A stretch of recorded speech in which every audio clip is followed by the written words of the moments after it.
Hi friends, welcome to our channel. ఈరోజు నేను 2026లో హిందీ లాంగ్వేజ్లో రిలీజ్ అయినటువంటి ఒక రొమాంటిక్ హర్రర్ థ్రిల్లర్ మూవీ స్టోరీని ఎక్స్ప్లెయిన్ చేయబోతున్నాను. అదే హాంటెడ్ 3D. ఇక టైం వేస్ట్ చేయకుండా స్టోరీలోకి వెళ్ళిపోదాం. Now let's start our video.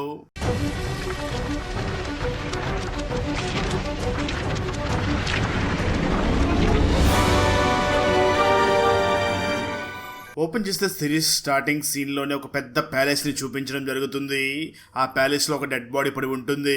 అయితే ఆ డెడ్ బాడీ తల మాత్రం మిస్ అయ్యి ఉండడంతో అక్కడికి వచ్చినటువంటి పోలీస్ ఆఫీసర్ మాత్రం ఇప్పటికీ ఈ ప్యాలెస్లో చాలా మర్డర్స్ జరిగాయి, ఇక ముందు ముందు కూడా ఎన్ని మర్డర్స్ జరుగుతాయో అంటూ అక్కడి నుంచి వెళ్ళిపోతాడు. కట్ చేస్తే మరో పక్క దేవదత్ మరియు తన కజిన్ బ్రదర్ అయినటువంటి టీటు ఇద్దరు కూడా కారులో ఎక్కడికో వెళుతూ ఉంటారు. నిజానికి దేవదత్ ఒక ఫేమస్ డైరెక్టర్ అయి ఉంటాడు. తన లైఫ్ లో ఏం జరిగిందో తెలియదు, కానీ తను మాత్రం ప్రజెంట్ ఒంటరిగా ఉండడం కోసం ఒక మంచి ప్లేస్ కోసం వెతుకుతూ ఉంటాడు.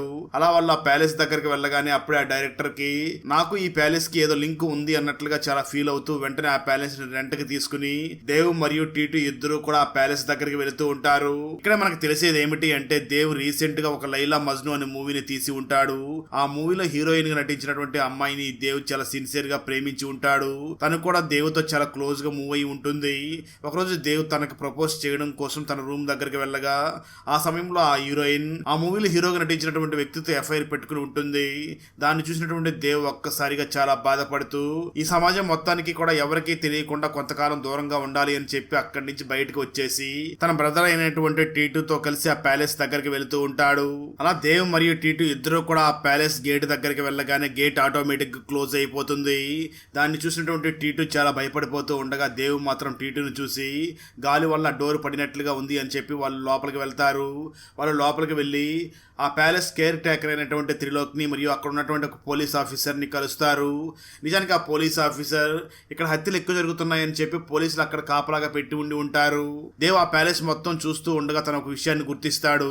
ఆ ప్యాలెస్ లో లెఫ్ట్ సైడ్ ఉన్నటువంటి డోర్స్ అన్ని కూడా ఓపెన్ లో ఉంటాయి, రైట్ సైడ్ ఉన్నటువంటి డోర్స్ అన్ని కూడా క్లోజ్ లో ఉండడంతో ఇదే విషయాన్ని త్రిలోక్ని అడగగా త్రిలోక్ వెంటనే దేవుని చూసి అవి చాలా సంవత్సరాల నుంచి అలాగే క్లోజ్ గా ఉన్నాయి, మీరు అటు సైడ్ కి వెళ్ళొద్దు, వాటిని ఓపెన్ చేయడానికి కూడా మా దగ్గర తాళాలు లేవు, అయినా వాటిని ఓపెన్ చేయడానికి ఆర్కియాలజీ డిపార్ట్మెంట్ పర్మిషన్ కూడా కావాల్సి ఉంటుంది, దానికి చాలా సమయం కూడా పడుతుంది, కాబట్టి మీరు రైట్ సైడ్ వెళ్లకుండా ఇక్కడే వాడుకోండి అంటూ ఉంటాడు. సరిగ్గా అదే సమయంలో యామిని అనే ఒక హిస్టరీ ప్రొఫెసర్ అక్కడికి వస్తుంది. తను దేవుని చూసి మాట్లాడుతూ ఈ లెఫ్ట్ సైడ్ రాజావారు ఉండేవాళ్ళు, రైట్ సైడ్ మాత్రం ఎవరో యువరాణి ఉండేది, ఈ రూమ్ లో దాదాపు 150 నుంచి 200 సంవత్సరాల నుంచి ఇలాగే బందులో ఉన్నాయి, వీటి గురించి పెద్దగా బుక్స్ లో కూడా ఇన్ఫర్మేషన్ లేదు అని అంటూ ఉంటుంది. అప్పుడు యామిని ఈ దేవుని గుర్తుపట్టి మీరు సినిమా డైరెక్టర్ కదా అని అంటూ ఉంటుంది. ఆ మాటలు విన్న దేవి వెంటనే యామినిని చూసి నేను ఇక్కడ ఉన్న విషయం ఎవరికీ చెప్పొద్దు అని చెప్పడంతో యామిని కూడా మీరు ఇక్కడ ఉన్న విషయం ఎవరికీ చెప్పను అని మాటిస్తుంది. ఆ తర్వాత త్రిలోక్ వెంటనే దేవ్ ఉండబోయేటటువంటి రూమ్ దగ్గరికి వెళ్లి ఆ రూమ్ ను చూపిస్తూ రాత్రి 7 గంటలకు ఫుడ్ ప్రిపేర్ అవుతుంది అని చెప్పి అక్కడి నుంచి పక్కకి వెళ్ళిపోతాడు. దేవ్ ఆ ప్యాలెస్ మొత్తం తిరుగుతూ ఉన్న సమయంలో రాత్రి అవుతుంది. సడన్ గా ఉన్నట్టుండి ఒక భయంకరమైన సౌండ్ వినిపిస్తుంది. ఆ సౌండ్ వినిపించిన వెంటనే ఒక్కసారిగా కరెంట్ పోవడం, దేవ్ మరియు అక్కడ ఉన్న వాళ్ళ సెల్ ఫోన్స్ లో ఉన్న సిగ్నల్స్ అన్ని కూడా ఒక్కసారిగా పోతాయి. ఆ సౌండ్ విన్నటువంటి టీటు అయితే చాలా భయపడిపోతూ ఉంటాడు. దాంతో దేవ్ వెంటనే అక్కడ ఉన్నటువంటి పోలీస్ ఆఫీసర్ దగ్గరికి వెళ్లి ఏమైంది అని అడుగుతాడు. ఆ పోలీస్ ఆఫీసర్ దేవుని చూసి ఇప్పుడే ఈ బిల్డింగ్ మేలుకుంటుంది, ఇలా ప్రతిరోజు కూడా ఈ ప్యాలెస్ లో రాత్రి సమయంలో ఒక అరుపు వినిపిస్తుంది, ఆ తర్వాత కరెంట్ పోతుంది, మొబైల్స్ లో ఉన్నటువంటి సిగ్నల్స్ కూడా పోతాయి అని అంటూ ఉంటాడు. ఆ మాటలమైన టీటు చాలా భయపడిపోతూ ఉంటాడు, కానీ దేవు మాత్రం ఇక్కడే ఉండాలి అని అనుకుంటూ ఉంటాడు. ఆ రోజు రాత్రి వాళ్ళిద్దరూ కూడా నిద్రపోతూ ఉన్న సమయంలో సడన్ గా ఒక సౌండ్ వినిపిస్తుంది. దాంతో దేవ్ వెంటనే ఆ సౌండ్ ఎక్కడి నుంచి వచ్చింది అని బయటకు వచ్చి చూడగా అప్పుడే రైట్ సైడ్ ఉన్నటువంటి ఒక డోర్ ఓపెన్ అయి ఉండడం తను చూస్తాడు. దాంతో దేవ్ అక్కడ ఏముందో చూడాలి అని ఆసక్తిగా లోపలికి వెళ్ళగా నిజానికి ఆ రూమ్ చాలా బాగా డెకరేట్ చేసి ఉంటారు. అంటే చూస్తుంటే ఆ రూమ్ ని 200 సంవత్సరాల క్రితం ఆ రూమ్ ని లాక్ చేసినట్లుగా అసలు ఏమీ అనిపించదు, చాలా నీట్ గా డెకరేషన్ చేసి ఉంటారు. దాంతో ఆ దేవ్ ఆ రూమ్ లోపలికి వెళ్ళి చూస్తూ ఉండగా ఇంతలో ఒక దెయ్యం వచ్చి తన మీద దాడి చేస్తూ ఉంటుంది. సరిగ్గా అదే సమయంలో ఆ దెయ్యం మాయమయ్యి అక్కడ దేవు దగ్గరికి సునేరి అనే ఒక అమ్మాయి వస్తుంది. ఆ అమ్మాయి వెంటనే దేవుని చూసి నువ్వు ఇక్కడ ఉండకూడదు అని పక్కకి తీసుకుని వెళ్ళిపోతుంది. ఇప్పుడు సునేరి దేవుని చూసి మనం కరెంట్ వచ్చాక అన్ని విషయాలు కూడా మాట్లాడుకుందాం, ఇప్పుడు ఎక్కువ మాట్లాడకూడదు, మనం మాట్లాడితే దెయ్యం మన దగ్గరకు వచ్చేస్తుంది, ఆ దెయ్యానికి సౌండ్ వినిపిస్తుంది కానీ కళ్ళు మాత్రం కనిపించవు, నాకు ముందే తెలుసు నువ్వు ఖచ్చితంగా నా దగ్గరికి వస్తావు దేవ్ అని అంటూ ఉంటుంది. ఆ మాటలు విన్నటువంటి దేవ్ నా పేరు ఈ అమ్మాయికి ఎలా తెలుసు అని ఆలోచిస్తూ ఉంటాడు. అప్పుడు సునేరి వెంటనే ఆ దేవుని చూసి ఇప్పుడు ఏ సంవత్సరం నడుస్తుంది అని అడుగుతూ ఉంటుంది. దానికి ఆ దేవ్ సమాధానం చెప్తూ ఇప్పుడు 2026వ సంవత్సరం నడుస్తుంది అని అంటూ ఉంటాడు.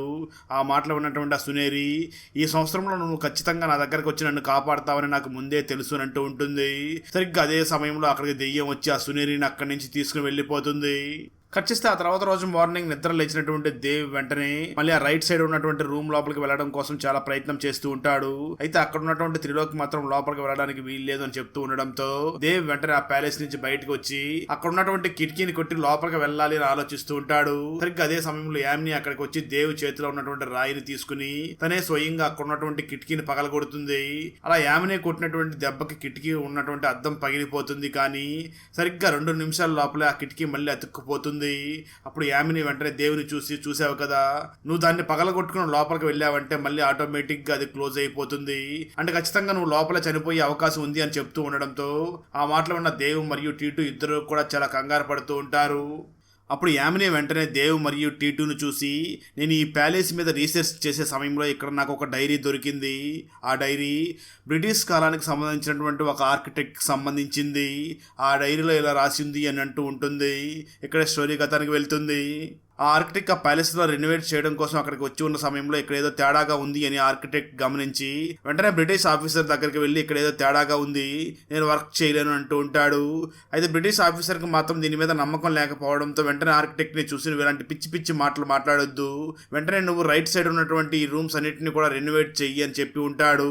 దాంతో ఆర్కిటెక్ట్ వెంటనే తన ఫ్రెండ్ అయినటువంటి మరొక ఆర్కిటెక్ట్ అయినటువంటి దేవేంద్రని అక్కడికి పిలిపించగా దేవేంద్ర వెంటనే రైట్ సైడ్ ఉన్నటువంటి ఒక రూమ్ డోర్ ని పగలగొట్టి లోపల ఏముందో చెక్ చేయడం కోసం లోపలికి వెళ్ళి మరి కొద్దిసేపటి తర్వాత తిరిగి మళ్ళీ బయటకు వస్తాడు.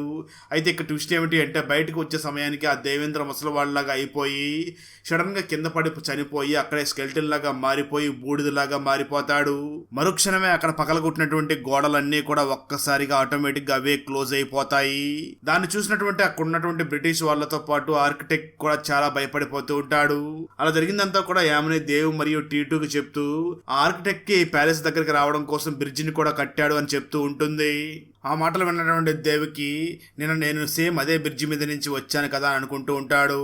ఆ తర్వాత యామిని ఆ ప్యాలెస్ గురించి అక్కడ కాపలా ఉన్నటువంటి పోలీస్ ఆఫీసర్ ని కూడా అడుగుతుంది, కానీ తను మాత్రం ఎటువంటి ఇన్ఫర్మేషన్ ఇవ్వడు. దాంతో యామిని తనే స్వయంగా తెలుసుకోవాలి అని చెప్పి ఒక రోజు రాత్రి సమయంలో ఆ ప్యాలెస్ దగ్గరకు రావడం కోసం ప్రయత్నం చేస్తూ ఉంటుంది. అయితే తను ఎంత ప్రయత్నం చేసినా ఆ బ్రిడ్జి మాత్రం తనకు కనిపించకుండా ఉంటుంది. దాంతో తను వెంటనే ఒక మ్యాప్ లో చూడగా ఆ మ్యాప్ చాలా దూరంగా ఉన్నట్లుగా చూపిస్తూ ఉంటుంది. అయినప్పటికీ యామిని అటువైపు వస్తూ ఉండగా విచిత్రమైన పక్షులు యామిని వస్తున్నటువంటి కారు మీద దాడి చేస్తూ ఉంటాయి. అప్పుడు యామినికి తన డిఫరెంట్ టైం లైన్ లోకి వెళ్ళినట్లుగా అనిపిస్తూ ఉంటుంది. దాంతో యామిని చాలా కంగారు పడిపోతూ ఉంటుంది. మరో పక్క దేవికి అక్కడ ఒక పోయిటరీ ఉన్నటువంటి బుక్ కనిపిస్తుంది. ఆ బుక్ లో ఉన్నటువంటి పోయిటరీ వేరే లాంగ్వేజ్ లో ఉన్నప్పటికీ దేవ్ దాన్ని బాగా చదువుతూ ఉంటాడు. దాంతో దేవ్ కూడా నేను వేరే లాంగ్వేజ్ లో ఉన్నటువంటి లెటర్ ని ఎలా చదవగలుగుతున్నానో అని ఆశ్చర్యపోతూ ఉంటాడు. ఇక్కడ మనకు ఆ దేవికి మరియు ఇంతకుముందు దేవ్ చూశాడు కదా సునేరి, ఆ అమ్మాయికి ఏదో కరెక్షన్ ఉంది అన్నట్లుగా ఇక్కడ మనకు చూపిస్తూ ఉంటారు. సరిగ్గా అదే సమయంలో మళ్ళీ రైట్ సైడ్ ఉన్నటువంటి డోర్ ఓపెన్ అవ్వడంతో దేవి ఈసారి ఎలాగైనా మళ్ళీ లోపలికి వెళ్ళాలి అని వెంటనే తను ఆ రైట్ సైడ్ ఉన్నటువంటి ఆ ప్లేస్ దగ్గరికి వెళ్ళగా ఒక్కసారిగా మళ్ళీ దెయ్యం అక్కడికి వచ్చి తనని భయపెట్టే ప్రయత్నం చేస్తూ ఉంటుంది. దాంతో దేవి వెంటనే తన షూను కూడా తీసి పక్కన పడేస్తాడు. ఎందుకంటే ఆ షూ వేసుకోవడం వల్లనే సౌండ్ వస్తుంది, సౌండ్ వింటేనే కదా దెయ్యం మన దగ్గరికి వస్తుంది, దానికి ఎలాగో కళ్ళు కనిపించవు కదా అని చెప్పి షూను కూడా తీసేసి ముందుకు వెళుతూ ఉంటాడు. అప్పుడే దేవికి తనకు అక్కడ నిన్న కనిపించినటువంటి ఆ సునేరి ఒక ప్లేస్ లో కూర్చుని ఉంటుంది. ఆ సునేరి దేవుని చూసి తన దగ్గరికి రమ్మని చెప్పి పిలుస్తూ ఉంటుంది. దేవ్ ఆ సునేరిని చూసి కొంచెం ఆనందపడుతూ ఉంటాడు. ఎందుకంటే సునేరి మీద ఎటువంటి గాయాలు కూడా లేకుండా ఉండడంతో తను చాలా ఆనందపడుతూ ఉంటాడు. అయితే ఇక్కడ ట్విస్ట్ ఏమిటి అంటే నిన్న సునేరి దేవుని కలిసిన విషయం కూడా తను మర్చిపోయి ఉంటుంది. దాంతో దేవి వెంటనే ఆ సునేరికి ఆ విషయాలన్నీ కూడా గుర్తు చేయడంతో సునేరి చాలా హ్యాపీగా ఉంటుంది. తను వెంటనే దేవుని చూసి మా నాన్న జ్యోతిష్యం చెప్తూ ఉంటాడు, తన ద్వారానే నాకు ఏదో ఒక రోజు దేవు నన్ను కాపాడడానికి వస్తాడన్న విషయం నాకు తెలుసు అని అంటూ ఉంటుంది. దాంతో ఆ దేవి వెంటనే సునేరిని చూసి కొన్ని ప్రశ్నలు అడగడం మొదలు పెడతాడు. అసలు నువ్వు ఇక్కడ ఏ విధంగా స్ట్రక్ అయిపోయావని అడుగుతూ ఉంటాడు. దాంతో సునేరి వెంటనే దేవిని తన రూమ్ లోకి తీసుకుని వెళ్లి వెంటనే షవర్ ని ఆన్ చేస్తుంది. ఎందుకంటే ఆ షవర్ నుంచి సౌండ్ వస్తూ ఉంటుంది కదా, దానివల్ల వీళ్ళిద్దరు ఏం మాట్లాడుకుంటున్నారో ఈ విషయాలన్నీ కూడా దెయ్యాలు దెయ్యానికి వినిపించకుండా ఉండడం కోసం అలా ప్లాన్ చేస్తుంది. కానీ సడన్ గా అక్కడ ఉన్నటువంటి ఒక బాటిల్ కింద పడిపోవడంతో సునేరి వెంటనే దేవుని చూసి ఖచ్చితంగా ఈ సౌండ్ కి ఆ దెయ్యం ఇక్కడికి వచ్చే అవకాశం ఉంది అని దేవుని తీసుకుని వెళ్లి ఒక కబోర్డ్ లో దాచిపెడుతూ నువ్వు ఇక్కడే ఉండు, ఎటువంటి సౌండ్ చేయకు అని చెప్పి అక్కడి నుంచి పక్కకి వెళ్తుంది. అక్కడి నుంచి పక్కకి వెళ్ళినటువంటి సునేరి అక్కడ స్నానం చేస్తూ ఉన్న సమయంలో దెయ్యం అక్కడికి వచ్చి ఆ సునేరిని చాలా తీవ్రంగా కొట్టి అక్కడి నుంచి వెళ్ళిపోతుంది. అది చూసినటువంటి దేవి కూడా చాలా బాధపడుతూ ఉంటాడు. కానీ తను కూడా ఏమీ చేయలేని పరిస్థితిలో ఉంటాడు. ఆ తర్వాత దేవి వెంటనే ఆ సునేరి దగ్గరికి వెళ్లి తనని లేపగా తను వెంటనే ఒక మ్యాప్ ని రెడీ చేసి ఆ దేవికి ఇస్తుంది. దాంతో దేవ్ ఆ మ్యాప్ ని ఫాలో అయ్యి వెళుతూ ఉంటాడు. మరోపక్క రూమ్ బయట టీటు మరియు ఆ యామిని ఇద్దరు కూడా దేవి కోసం వెయిట్ చేస్తూ ఉంటారు. అప్పుడే టీటు యామిని చూసి నాకు ఈ దెయ్యాల మీద వీటి మీద ఎటువంటి నమ్మకం లేదు అని అంటూ ఉంటాడు. యామిని వెంటనే టీటుని చూసి ఈ దెయ్యాల ప్రస్తావన మన భగవద్గీతలో కూడా ఉంది, మనం అందరం కూడా ఆత్మలమే, మనం అందరం కూడా కొంతకాలం శరీరంలో ఉండి ఆ తర్వాత బయటికి వెళ్ళిపోతూ ఉంటాం. కానీ కొన్ని చెడ్డ ఆత్మలు మాత్రం ఇక్కడే ఉంటూ ప్రజల్ని ఏడిపిస్తూ ఉంటాయి, ఇక్కడ ఉన్నటువంటి ఆత్మ కూడా అలాంటిదే అని అంటూ ఉంటుంది. మరోపక్క దేవ్ ఆ సునేరి ఇచ్చినటువంటి మ్యాప్ నే ఫాలో అవుతూ ఒక రూమ్ లోకి వెళ్ళగా అక్కడ ఒక సునేరి పెయింట్ ఉంటుంది. దాని మీద 1819 రాసి ఉంటుంది. దాన్ని చూసినటువంటి దేవ్ చాలా కంగారు పడిపోతూ నాతో మాట్లాడినటువంటి సునేరి 1890కి సంబంధించినటువంటి అమ్మాయి అయితే ఇంకా యంగ్గా నాతో ఎలా మాట్లాడగలుగుతుంది అని ఆశ్చర్యపోతూ వెంటనే తను వేగంగా అక్కడి నుంచి టీటు మరియు యామిని దగ్గరికి వెళ్లి వాళ్ళందరూ కలిసి ఆ బ్రిడ్జ్ దగ్గరికి వెళ్లిపోతూ ఉంటారు. అలా వాళ్ళ ముగ్గురు కలిసి బ్రిడ్జ్ దగ్గరికి వెళుతూ ఉన్న సమయంలో బ్రిడ్జ్ ఆటోమేటిక్ గా మాయమైపోతుంది. అప్పుడే ఈ దేవికి మనం ఇప్పుడు ప్రెజెంట్ 1890లో ఉన్నట్లుగా ఉన్నామని అర్థం చేసుకుంటాడు. తను వెంటనే టీటు మరియు ఆ యామిని చూసి ఈ ప్యాలెస్ లో రైట్ సైడ్ ఉన్నటువంటి ప్లేస్ అంతా కూడా నైట్ టైంలో 1819 ప్రాంతంలోనే ఉంటుంది, మార్నింగ్ టైంలో మళ్ళీ 2026కి వస్తుంది అని అంటూ ఉంటాడు. ఆ తర్వాత దేవి వెంటనే టీటు మరియు ఆ యామిని చూసి ఆ సునేరి 1890లో స్ట్రక్ అయిపోయి ఉంది, ఇప్పుడు తనను మనం కాపాడి ఇక్కడికి తీసుకొచ్చినా సరే ఇంతకాలం మనుషులు ఎవరు బ్రతకరు కాబట్టి తను ఖచ్చితంగా చనిపోతుంది. ఒకవేళ మనం తనను కాపాడడం కోసం 1819కి వెళ్ళామంటే ఆ సమయంలో మనం లేవు కాబట్టి మనం కూడా నాశనం అయిపోతాం. ఇప్పుడు ఎలా మనం ఆ సునేరిని కాపాడాలి అని దేవి చాలా కంగారు పడుతూ ఉంటాడు. ఇక్కడే మనకు అక్కడ ఒక కాకిని చూపించడం జరుగుతుంది. ఆ కాకి అక్కడే ఒక ప్లేస్ లో వాలి అక్కడ వీళ్ళు మాట్లాడుకున్నటువంటి మాటలన్నీ విని అక్కడి నుంచి వెళ్ళిపోతూ ఉంటుంది. ఇక్కడ దేవ్ వెంటనే టీటు మరియు యామిని చూసి ముందుగా మనం ఇక్కడ ఉన్నటువంటి ఆ దెయ్యాన్ని అంతం చెయ్యాలి, ఆ తర్వాతే మనం ఆ సునేరికి మనం స్వేచ్ఛను కల్పించగలమని అంటూ ఉంటాడు. ఆ రోజు రాత్రి మళ్ళీ రైట్ సైడ్ ఉన్నటువంటి డోర్ ఓపెన్ అవ్వడంతో ఈసారి మళ్ళీ దేవ్ లోపలికి వెళ్ళగా లోపల ఉన్నటువంటి సునేరి వెంటనే తనని ఒక ఫౌంటైన్ దగ్గరికి తీసుకుని వెళుతుంది. ఎందుకంటే వాళ్ళు మాట్లాడుతున్నటువంటి మాటలు ఏవి కూడా ఆ దెయ్యానికి వినిపించకుండా ఉండడం కోసం సునేరి ఆ ఫౌంటైన్ దగ్గరికి తీసుకుని వెళ్తుంది. అయితే ఆ సునేరి దేవికి అక్కడ ఉన్నటువంటి ఆ డెవిల్ గురించి ఎటువంటి ఇన్ఫర్మేషన్ కూడా ఇవ్వడానికి సిద్ధంగా ఉండదు. ఎందుకంటే దాని గురించి దేవికి తెలిస్తే దేవుని కూడా దెయ్యం చంపేస్తుంది అని దాని గురించి ఎటువంటి ఇన్ఫర్మేషన్ కూడా ఇవ్వకుండా ఉంటుంది. కానీ దేవు మాత్రం నాకేదన్నా ఆ దేవు గురించి కొంచెం హింట్ దొరికినా దాని గురించి మనం తెలుసుకోగలం, దాన్ని అంతం చేసే ప్రయత్నం కూడా చేయగలం. ఇప్పుడు దాని గురించి ఎలా తెలుసుకోవాలి అని మాట్లాడుతూ ఉన్న సమయంలో ఇంతలో అక్కడికి దెయ్యం వచ్చి అక్కడ ఉన్నటువంటి ఆ సునేరిని మళ్ళీ తీవ్రంగా కొట్టి అక్కడి నుంచి తీసుకుని వెళ్ళిపోతుంది. ఆ తర్వాత ఆ దెయ్యం మళ్ళీ తిరిగి దేవు దగ్గరకు వచ్చి దేవుని కూడా చాలా తీవ్రంగా కొట్టి అక్కడి నుంచి బయటకు తోసేస్తుంది. అలా దేవు ఆ రైట్ సైడ్ గదిలో నుంచి బయట వచ్చి పడగా తన తలలో నుంచి చాలా రక్తం కూడా కారుతూ ఉంటుంది. దాంతో టీటు మరియు యామిని ఇద్దరు కూడా ఆ దేవుని అర్జెంట్ హాస్పిటల్ దగ్గరికి తీసుకుని వెళ్లడంతో హాస్పిటల్లో ట్రీట్మెంట్ చేస్తారు. కొంతసేపటి తర్వాత స్పృహలోకి వచ్చినటువంటి దేవ్ వెంటనే డాక్టర్ వద్దు అని చెప్తున్నప్పటికీ వినకుండా ఎలాగైనా సునేరిని కాపాడాలి అని తిరిగి మళ్ళీ ఆ ప్యాలెస్ దగ్గరికి వచ్చేస్తాడు. ఆ రోజు రాత్రి ఆ ముగ్గురు కలిసి ఆ సునేరిని ఎలా కాపాడాలి అని చాలా తీవ్రంగా ఆలోచిస్తూ ఉన్న సమయంలో సరిగ్గా అదే సమయంలో దెయ్యం పట్టినటువంటి పోలీస్ ఆఫీసర్ అక్కడికి వచ్చి ఈ ముగ్గురిని చూసి మర్యాదగా మీరు ఆ సునేరిని కాపాడే ప్రయత్నం ఆపేయండి, లేదంటే నాకు పట్టిన గరితే మీకు కూడా పడుతుంది అని వార్నింగ్ ఇస్తూ ఉంటాడు. నిజానికి అప్పటికే ఆ పోలీస్ ఆఫీసర్ చెయ్యిన దెయ్యం కట్ చేసి ఉంటుంది. దాంతో పోలీస్ ఆఫీసర్ వీళ్ళు చూస్తూ ఉండగానే తనను తాను చంపుకుని అక్కడ చనిపోతాడు. నిజానికి ఆ పోలీస్ ఆఫీసర్ కూడా సునేరిని కాపాడడం కోసం ప్రయత్నం చేసి ఉంటాడు. కానీ ఆ దెయ్యం ఆ పోలీస్ ఆఫీసర్ ని చంపేసి ఉంటుంది. అప్పుడే ఒక పోలీస్ ఆఫీసర్ వచ్చి చనిపోయినటువంటి పోలీస్ ఆఫీసర్ డెడ్ బాడీని అక్కడి నుంచి తీసుకుని వెళ్లిపోగా త్రిలోక్ వెంటనే ఆ పోలీస్ ఆఫీసర్ ని చూసి ఎలా ఈ ప్యాలెస్ లో నుంచి దేవుని బయటికి తీసుకురావాలి అని అంటూ ఉంటాడు. దానికి పోలీస్ ఆఫీసర్ మాత్రం దేవుని బయటికి తీసుకురావడం ఎందుకు, దేవి అక్కడ ఉన్నటువంటి డెవిల్ ని బయటికి పంపించాడు అంటే ఆ ప్యాలెస్ మొత్తం కూడా మనం హోటల్ గా మార్చుకుని వాడుకోవచ్చు అని అంటూ ఉంటాడు.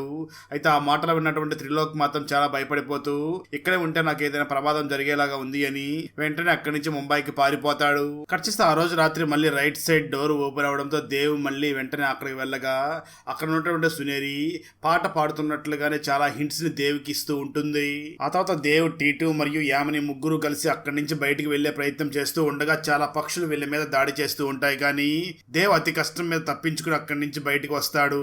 నిజానికి దేవ్ కి ఆ సునేని కొన్ని హింట్స్ ఇచ్చి ఉంటుంది. అదేమిటి అంటే తన కోట నుంచి బయటికి వెళ్ళిన సమయంలో తనకి 3 మార్గాలు కనిపిస్తాయని, ఒక మార్గంలో వెళ్ళినప్పుడు నరికేషన్ చెట్టు పక్కన ఒక ఇల్లు ఉంటుంది అని చెప్పి ఉంటుంది. దాంతో ఆ ముగ్గురు కూడా వెంటనే ఒక మార్గానికి వెళ్ళగా అక్కడ నిజంగానే నరికేసినటువంటి ఒక చెట్టు ఉంటుంది. ఆ తర్వాత వెంటనే మరొక మార్గంకి వెళ్ళగా అక్కడ దేవుకి ఒక బుక్ దొరుకుతుంది. ఆ బుక్ బ్లాక్ మ్యాజిక్స్ కి సంబంధించిన బుక్ లాగా ఉంటుంది. అయితే ఆ బుక్ లో ఏం రాస్తుంది అన్నది దేవుకి కూడా అర్థం కాకుండా ఉంటుంది. సరిగ్గా అదే సమయంలో అక్కడికి ఒక బాబు వచ్చి దేవుని వెంటనే ఒక స్వామీజీ దగ్గరికి తీసుకుని వెళ్తాడు. ఆ స్వామీజీని చూసినటువంటి దేవ్ ఒక్కసారిగా ఆశ్చర్యపోతూ ఉంటాడు. ఎందుకంటే ఈ దేవ్ ఇంతకు ముందే ఆ స్వామీజీని కలిసి తనకు ఒక జాకెట్ ని కూడా ఇచ్చి ఉంటాడు. ఆ స్వామీజీ ఇక్కడ ఎందుకు ఉన్నాడు అని దేవ్ ఆలోచిస్తూ ఉండగా ఆ స్వామీజీ వెంటనే దేవుని ఒక రూమ్ లోకి తీసుకుని వెళ్లి ఒక పెయింటింగ్ ని చూపిస్తాడు. నిజానికి ఆ పెయింటింగ్ మరి ఎవరిదో కాదు, దేవిదే అయి ఉంటుంది. అది కూడా 1870కి సంబంధించినటువంటి పెయింటింగ్ అయి ఉంటుంది. ఇక్కడ మనకు స్టోరీ 1870 సంవత్సరానికి వెళ్తుంది. మాణిక్ తల రాజ్యంలో అర్జున్ సింగ్ రాజుగా ఉండగా తన కూతురు సునేరి యువరాణిగా ఉంటుంది. ఈ యువరాణి చాలా అందంగా ఉండడంతో ప్రతి ఒక్కరూ కూడా తనని సొంతం చేసుకోవాలి అని ఆలోచిస్తూ ఉంటారు. ఆ రాజ్యంలో ఉన్నటువంటి మంత్రి విక్రాంత్ సింగ్ కూడా ఎప్పుడు తన మీద కన్నేసి ఉంటూ ఉంటాడు. అయితే ఈ విషయం ఏది కూడా సునేరికి తెలియకుండా ఉంటుంది. ఒకరోజు సునేరి దగ్గర పనిచేస్తున్నటువంటి పని మనిషి సునేరి దగ్గరికి వచ్చి మీరు స్నానం చేస్తూ ఉండగా విక్రాంత్ సింగ్ చూస్తున్నాడు అని చెప్పి ఉంటుంది.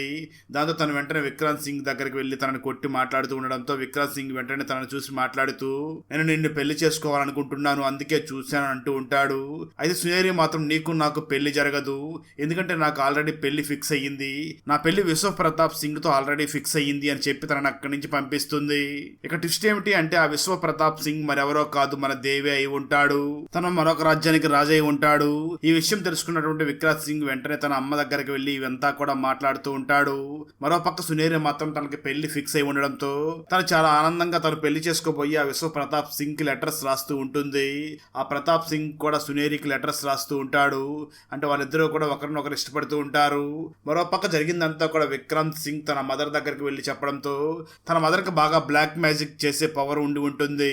తను వెంటనే తన కొడుక్కి ఒక పౌడర్ నిచ్చి దీన్ని తీసుకుని వెళ్లి మెట్ల మీద పొయ్యి అని చెప్తుంది. దాంతో విక్రాంత్ సింగ్ వెంటనే ఆ పౌడర్ ని తీసుకుని వెళ్లి మెట్ల మీద పోసి ఉండగా అప్పుడే అర్జున్ ఆ పౌడర్ ని దాటుకుంటూ ముందుకు వెళ్తాడు. దాంతో అర్జున్ ఆరోగ్యం పాడైపోయి అక్కడికక్కడే చనిపోతాడు. ఆ తర్వాత విక్రాంత్ వెంటనే ఆ రాజ్యం మొత్తాన్ని కూడా తన ఆధీనంలోకి తీసుకుని సునేరిని కూడా ఒక రూమ్ లో బంధించి తన దగ్గరికి వెళ్లి చాలా తప్పుడు పనులు చేస్తూ ఉంటాడు. దాంతో సునేరి నన్ను కాపాడగలిగేది విశ్వ ప్రతాప్ సింగ్ ఒక్కడ మాత్రమే అని తన దగ్గర పనిచేస్తున్నటువంటి ఒక పని మనిషి ద్వారా ఒక లెటర్ ని విశ్వ ప్రతాప్ సింగ్ దగ్గరికి పంపిస్తుంది. కట్ చేస్తే మరోపక్క విశ్వ ప్రతాప్ సింగ్ దగ్గరికి విక్రాంత్ సింగ్ వెళ్లి మాట్లాడుతూ సునేరి వల్ల ఫాదర్ చనిపోయాడు, తన కోరిక మేరకు నేనే ఆ రాజ్యానికి రాజునయ్యాను, ఎందుకంటే ఆ సునేరికి అంత ఎక్స్పీరియన్స్ లేదు, అందులోనూ తను ఒక అమ్మాయి కదా, అందుకే ఆ రాజ్యానికి నేను ఇప్పుడు రాజునయ్యాను, నేను ఇప్పుడు ఆ రాజ్యానికి రాజుని కాబట్టి నీకు సునేరికి పెళ్లి జరగడం నాకు ఇష్టం లేదు, ఒకవేళ నా మాట కాదని నువ్వు సునేరిని పెళ్లి చేసుకోవడానికి సిద్ధపడితే మాత్రం నేను నీతో యుద్ధం చేయాల్సి ఉంటుంది, నాకు ఇప్పుడు తోడుగా బ్రిటిష్ వాళ్ళు కూడా ఉన్నారు, ఖచ్చితంగా మేమందరం కూడా మీ రాజ్యం మీద దాడి చేస్తామని చెప్తాడు. ఆ మాటలు విన్నటువంటి విశ్వ ప్రతాప్ సింగ్ చేసేదేమీ లేక ఆ విక్రాంత్ సింగ్ చెప్పినటువంటి మాటలకు ఒప్పుకుంటాడు.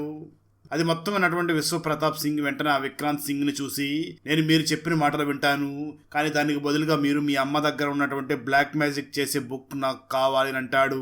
దానికి ఆ విక్రాంత్ సింగ్ కూడా ఒప్పుకుంటాడు. ఆ తర్వాత నుంచి విశ్వ ప్రతాప్ సింగ్ ప్రతి నెల విక్రాంత్ సింగ్ కి కొంత పన్ను కూడా కట్టడం మొదలు పెడతాడు. మరోపక్క సునేరి మాత్రం ఎప్పుడైనా విశ్వ ప్రతాప్ సింగ్ నన్ను కాపాడడానికి వస్తాడని వెయిట్ చేస్తూ ఉంటుంది. అయినప్పటికీ తను రాకపోవడంతో ఇంక విశ్వ ప్రతాప్ సింగ్ నన్ను కాపాడడానికి రాడు అని చెప్పి డిసైడ్ అయిపోతుంది. అదే సమయంలో విక్రాంత్ సింగ్ సునేరి దగ్గరికి వచ్చి సునేరి ఒంటి మీద బట్టలు లేకుండా చేసి తనని బంధించి నువ్వు నా మాట వినేంత వరకు నిన్ను ఇదే విధంగా శిక్షిస్తాను అని చెప్పి సునేరికి బట్టలు లేకుండానే ఒక రూమ్ లో బంధిస్తాడు. దాంతో సునేరి చేసేది ఏమీ లేక ఫైనల్ గా విక్రాంత్ సింగ్ ని పెళ్లి చేసుకోవడానికి ఒప్పుకుంటుంది. ఆ సునేరి విక్రాంత్ సింగ్ ని పెళ్లి చేసుకోవడానికి రెడీ అవుతూ తన బాడీ మొత్తం కూడా చాలా విషాన్ని రాసుకుంటుంది. ఎప్పుడైతే విక్రాంత్ సింగ్ సునేరి దగ్గరికి వచ్చి తనని కిస్ చేస్తాడో తన బాడీకి రాసి ఉన్నటువంటి పాయిజన్ మొత్తం కూడా విక్రాంత్ సింగ్ లోపలికి వెళ్లిపోయి విక్రాంత్ సింగ్ అక్కడికక్కడ చనిపోతాడు. దాంతో సునేరి వెంటనే తన సైనికుల్ని పిలిచి వెంటనే ఈ విక్రాంత్ సింగ్ కళ్ళు పీకేయండి, తను ఆ కళ్ళు ద్వారానే కదా నన్ను చెడు దృష్టితో చూసింది అని చెప్పి పంపిస్తుంది. దాంతో వాళ్ళు వెంటనే ఆ విక్రాంత్ సింగ్ కళ్ళును కూడా పీకేస్తారు. మరోపక్క విక్రాంత్ సింగ్ ను చంపేస్తున్నారు అన్న విషయం వాళ్ళ మదర్కి తెలియడంతో తను వెంటనే విక్రాంత్ సింగ్ కి ఏమీ కాకుండా ఉండడం కోసం బ్లాక్ మ్యాజిక్ చేస్తుంది.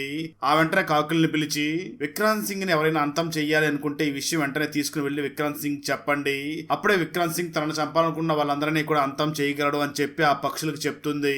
దాంతో ఆ పక్షులు అప్పటి నుంచి కూడా విక్రాంత్ సింగ్ ని ఎవరు చంపాలని చూసినా సరే ముందుగా ఈ విషయం తీసుకువెళ్లి విక్రాంత్ సింగ్ చెప్పేస్తూ ఉంటాయి. మరోపక్క సునేరికి ఆ Vikrant Singh mother black magic చేస్తుంది అని తెలియడంతో తను వెంటనే విక్రాంత్ సింగ్ మదర్ ని చంపించేస్తుంది. అయితే అప్పటికే విక్రాంత్ సింగ్ ఆత్మ బయటకు వస్తుంది. తను వెంటనే సునేరిని ఆ ప్యాలెస్ లో ఉన్నటువంటి రైట్ సైడ్ బంధించేస్తుంది. అంటే ఆ విక్రాంత్ సింగ్ సునేరిని రైట్ సైడ్ ఉన్నటువంటి ప్యాలెస్లో ఒక లూప్లో బంధించేసి ఉంటాడు. అంటే తను ప్రతిరోజు రాత్రి అక్కడి నుంచి తప్పించుకోవడానికి ప్రయత్నం చేస్తూ ఉంటుంది. కానీ ఆ విక్రాంత్ సింగ్ సునేరి దగ్గరికి వచ్చి తనను పట్టుకుని తీసుకుని వెళ్లి బంధిస్తూ తనతో చాలా తప్పుగా ప్రవర్తిస్తూ ఉంటాడు. దాంతో సునేరి మనం ఎన్ని ప్రయత్నాలు చేసినా ఇక్కడి నుంచి తప్పించుకుని బయటికి వెళ్ళలేకపోతున్నాం, బహుశా ఇక్కడే మనం విక్రాంత్ సింగ్ తో ఉండాల్సి వస్తుందేమో అని తనకి బయటికి వెళ్ళడానికి ప్రయత్నం కూడా చేయకుండా అక్కడే ఉండిపోయి ఉంటుంది. ఇది మొత్తం తెలుసుకున్న దేవ్ వెంటనే ఆ రోజు రాత్రి మళ్ళీ ఆ సునేరి దగ్గరికి వెళ్ళి మాట్లాడుతూ నేను ఎవరినో కాదు, విశ్వప్రతాప్ సింగ్ని, ఈ జన్మలో దేవుగా పుట్టాను, నిన్ను ఎలాగైనా ఇక్కడి నుంచి కాపాడి బయటకు తీసుకుని వెళ్తానని అంటూ ఉంటాడు. అయితే సునేరి మాత్రం చాలా బాధపడుతూ నువ్వు విశ్వప్రతాప్ సింగ్వా, నేను అప్పుడు ఎన్ని కష్టాలు అనుభవించానో, నీ కోసం ఎంతగా ఎదురు చూశానో నీకు తెలియదు, అయినప్పటికీ నువ్వు మాత్రం నన్ను చూడడానికి అప్పుడు ఒక్కసారి కూడా రాలేదు అని చాలా బాధపడుతూ దేవుతో కూడా మాట్లాడడం ఆపేస్తుంది. కట్ చేస్తే మరోపక్క త్రిలోక్ తన ముంబైకి ఎందుకు వెళ్ళి ఉంటాడు అంటే మన దేవ్ ఎక్స్ గర్ల్ ఫ్రెండ్ ఉంది కదా హీరోయిన్, తనని తీసుకురావడం కోసమే వెళ్ళి ఉంటాడు. ఎందుకంటే త్రిలోక్కి దేవ్ కూడా చనిపోవడం తనకి ఇష్టం లేదు. అందుకే ఆ హీరోయిన్ ని తీసుకుని వచ్చి దేవుని ఇక్కడి నుంచి తీసుకుని వెళ్ళమని చెప్పడంతో హీరోయిన్ అక్కడికి వచ్చి దేవుతో మాట్లాడుతూ నువ్వు వెంటనే తిరిగి ముంబైకి వచ్చాయి, నువ్వు డైరెక్ట్ చేసినటువంటి మూవీ చాలా పెద్ద హిట్ అయింది, నువ్వు నాతో పాటు అక్కడికి వచ్చాయి, నేను నిన్ను మోసం చేసినందుకు నన్ను క్షమించు, ప్లీజ్ నువ్వు మాత్రం మాతో తిరిగి వచ్చేయని అంటూ ఉంటుంది. అయితే ఆ మాటలు విన్న దేవ్ మాత్రం తన ఎక్స్ గర్ల్ ఫ్రెండ్ ని చూసి మాట్లాడుతూ ఇది నీ తప్పు కాదు, నేను గత జన్మలో ఆ సునేరిని మోసం చేశాను, అందుకే ఈ జన్మలో నువ్వు నన్ను మోసం చేశావు, ఇది నేను గత జన్మలో చేసుకున్నటువంటి పాపం, నీ మీద నాకు ఎటువంటి కోపం లేదు, నువ్వు ఇక్కడి నుంచి వెళ్ళిపో అని చెప్పి తన ఎక్స్ గర్ల్ ఫ్రెండ్ అక్కడి నుంచి పంపిస్తాడు. ఆ తర్వాత దేవ్ ఎలాగైనా సరే ఈ రోజు ఆ సునేరిని విడిపించాలి అని చెప్పి ఆ విక్రాంత్ సింగ్ మదర్ ఇచ్చినటువంటి ఆ బ్లాక్ మ్యాజిక్ బుక్ ఉంది కదా, ఆ బుక్ ను చదవడం మొదలు పెడతాడు. అప్పుడే తనకి విక్రాంత్ సింగ్ డెడ్ బాడీ చుట్టూ 4 వైపులా 4 కీటకాల్ని పెట్టినట్లుగా, అవే విక్రాంత్ సింగ్ డెడ్ బాడీని కాపాడేటట్లుగా విక్రాంత్ సింగ్ వాళ్ళ మదర్ బ్లాక్ మ్యాజిక్ చేసి ఈ విధంగా చేసినట్లుగా తెలుస్తుంది. దాని ద్వారా దేవ్కి అంటే మనం ఆ 4 కీటకాల్ని చంపితే మనం విక్రాంత్ సింగ్ ని నాశనం చేయవచ్చు అని డిసైడ్ అవుతాడు. ఆ రోజు రాత్రి మళ్ళీ దేవ్ సునేరి దగ్గరికి వెళ్ళడానికి ప్రయత్నించడం సునేరి మాత్రం నువ్వు నన్ను మోసం చేసావు, నువ్వు నా దగ్గరికి రావద్దు అని అంటూ ఉంటుంది. అయితే దేవ్ మాత్రం నేను గత జన్మలో తనను మోసం చేశాను, ఈ జన్మలో మాత్రం ఎట్టి పరిస్థితుల్లో తనకు న్యాయం చేయాలి, తనను కాపాడి బయటికి తీసుకురావాలని డిసైడ్ అయ్యి నిజానికి నేను విశ్వప్రతాప్ సింగ్ని కాదు, నేను దేవుని మాత్రమే అంటూ ఉంటాడు. దాంతో సునేరి కూడా దేవ్ విశ్వప్రతాప్ సింగ్ కాదు అనుకుని దేవుని లోపలికి రాణిస్తుంది. ఆ వెంటనే సునేరి తన విక్రమ్ సింగ్ ని ఎక్కడ పాతి పెట్టిందో ఆ ప్లేస్ ని కూడా చూపిస్తుంది. దాంతో దేవ్ వెంటనే ఆ ప్లేస్ దగ్గరికి వెళ్ళగా అక్కడ తనకి 4 కీటకాలు కూడా కనిపిస్తూ ఉంటాయి. దేవ్ వెంటనే వెళ్ళి అక్కడ ఉన్నటువంటి ఒక కీటకాన్ని చంపడంతో ఒక్కసారిగా విక్రాంత్ సింగ్ ఆత్మ అక్కడికి వచ్చి దేవ్ మీద అటాక్ చేయడం మొదలు పెడుతుంది. అయితే దానికి కళ్ళు కనిపించవు, కేవలం సౌండ్ ను బట్టి అటాక్ చేస్తూ ఉంటుంది. అయినప్పటికీ దేవ్ మాత్రం అతి కష్టం మీద అక్కడ కాపలా కాస్తున్నటువంటి 4 కీటకాల్ని కూడా చంపేస్తాడు. దాంతో విక్రాంత్ సింగ్ ఆత్మ అక్కడికక్కడే నాశనం అయిపోతుంది. అలా విక్రాంత్ సింగ్ ఆత్మ నాశనం అవడంతో ఆ ప్యాలెస్ కూడా కూలిపోతూ ఉంటుంది. అప్పుడు సునేరి వెంటనే దేవుని చూసి నువ్వు అర్జెంటుగా బయటికి వెళ్ళిపోనంటూ ఉంటుంది. అయితే దేవు మాత్రం ఆ సునేరిని బాగా ప్రేమిస్తూ ఉండడంతో నేను ఎక్కడికి వెళ్ళను, నీతో పాటు ఇక్కడే ఉంటాను అని అంటూ ఉంటాడు. అయితే సునేరి దేవు ఎక్కడ ఉంటే దేవు కూడా చనిపోతాడు అని, ప్లీజ్ నువ్వు ఎప్పటికీ నాకు గుర్తుంటావు, నీ మెమరీస్ అన్నీ కూడా నాతోనే ఉంటాయి, నువ్వు మాత్రం బయటికి వెళ్ళు అని చెప్పి తనని బయటికి పంపించేస్తుంది. ఇక్కడ స్టోరీ ప్రజెంట్కి వస్తుంది. దేవ్ హాస్పిటల్లో ట్రీట్మెంట్ చేయించుకుంటూ ఉంటాడు, కానీ తన కండిషన్ మాత్రం చాలా సీరియస్ గా ఉంటుంది. సరిగ్గా అదే సమయంలో యామిని అక్కడికి వచ్చి దేవుని చూసి మాట్లాడుతూ, దేవ్ ఆ సునేరిని కాపాడేశాడు, తను చాలా ఆనందమైనటువంటి జీవితాన్ని గడిపింది. అయితే సునేరి దేవుని చాలా అమితంగా ప్రేమించి ఉండడంతో తన జీవితాంతం కూడా ఎవరిని పెళ్లి చేసుకోకుండా ఆ దేవు జ్ఞాపకాలతోనే బ్రతికింది అని చెప్పి, సునేరి జీవితం అంతా కూడా దేవు గురించి ఆలోచిస్తూ బ్రతికిందని, తన కోట కూడా తిరిగి వచ్చింది అని, సునేరి చరిత్ర గురించి రాసి ఉన్నటువంటి బుక్ లో ఇదంతా కూడా రాసి ఉంది అని యామిని అక్కడ దేవు దగ్గర మాట్లాడుతూ ఉంటుంది. ఈ మాటలు మొత్తం వింటున్నటువంటి దేవు కూడా ఆనందపడుతూ దేవు కూడా అక్కడ చనిపోతాడు. అక్కడతో ఈ మూవీ అయిపోతుంది. ఫ్రెండ్స్, వీడియో నచ్చినట్లయితే లైక్ చేసి ఒక చిన్న కామెంట్ చేస్తే మాకు నెక్స్ట్ వీడియో చేయడానికి ఎంకరేజింగ్ గా ఉంటుంది. అలాగే ఛానల్ని సబ్స్క్రైబ్ చేసి పక్కనే ఉన్న బెల్ ఐకాన్ని క్లిక్ చేసి సపోర్ట్ చేయండి. Thanks for watching. జై హింద్.